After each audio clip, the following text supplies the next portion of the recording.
Why don't you want the government to help people? If it was as simple as just letting the government help people, I'd be all for it. But it's not that simple. Okay, the government is a delicate tool, and a lot of people, unfortunately, think of it as like a magic wand. Like, let's just use the government to help the poor. Let's use the government to cure the sick and to regulate the economy. Why not? How can anyone be against this?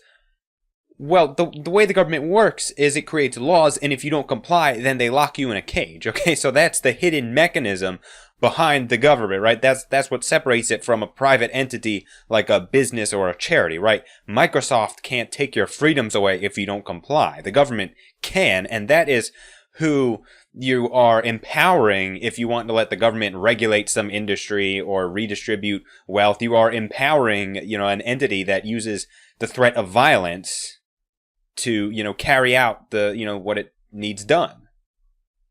Right? So would it be okay if there were a charity that, forced people to fund it, or it would lock them in a cage? Would that be okay? Well, what if this charity was so inept that it didn't even, pull people out of poverty so much as it perpetuated intergenerational poverty, and, the poverty rate wasn't even decreasing, right? There were actually more people in poverty than ever before.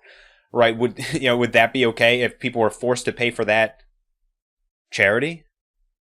Well, I mean, that's basically what the war on poverty is, right? People have to fund it, even though it doesn't actually work. It doesn't actually help poor people, right? It has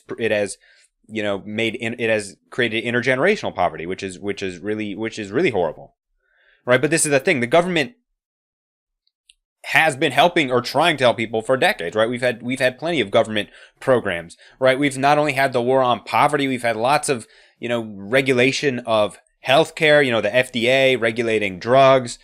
The government is the reason college is so expensive. Yeah, because the government guarantees student loans, and then so lots of people can get into college, but then the value of a degree plummets, the standards plummet. So more people have degrees, sure, but that means lots of people with insane amounts of debt, and the degrees have very little value because so many people have degrees and the standards have dropped as a result of, making college so accessible.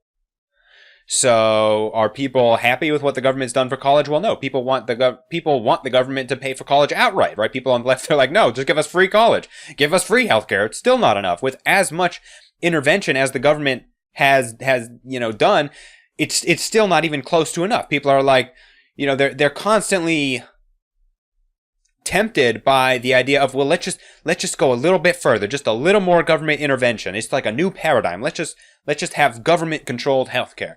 But it's not a new paradigm, right? The government has been sinking its claws into healthcare, and it hasn't worked.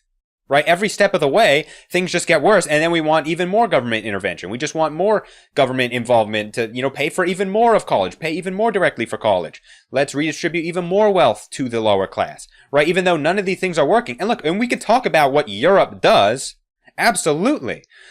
But there are trade-offs, and this is the first thing that should raise your eyebrows when the Democrats are talking, is they're always saying, well, there's no trade-offs. Oh, no, there's no consequences. We'll just tax the rich. No one's going to notice a thing. Completely undiscernible, right? No one's going to notice a thing.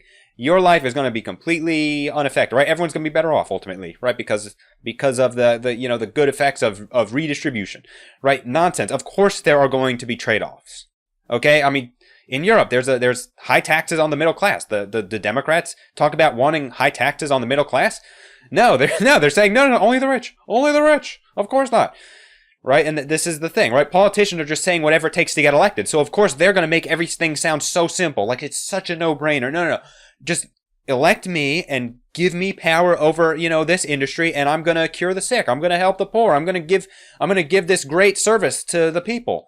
Right? It's going to be great. It's so simple. Just give me power. Yeah, they're just trying to say whatever it takes to get elected. Not even because they're evil necessarily, but that's what democracy is all about. It's all about saying whatever it takes to get elected. So of course they are going to resort to bribing people, which is, that is blatantly what you are doing if you're saying, oh, the rich will pay for it. Oh, no worry. The cost is of no concern to you. The rich will pay for it, right? It's like blatantly bribery, right? But, the thing is, it's never as simple as these people are making it out to be. Of course there are going to be consequences. Of course there are going to be, externalities. Look, we can talk about what Europe does, but it's not like people talk like no one has a single problem in the world in Europe. Like that's just nonsense, okay? There are benefits to being in the United States of America, of course.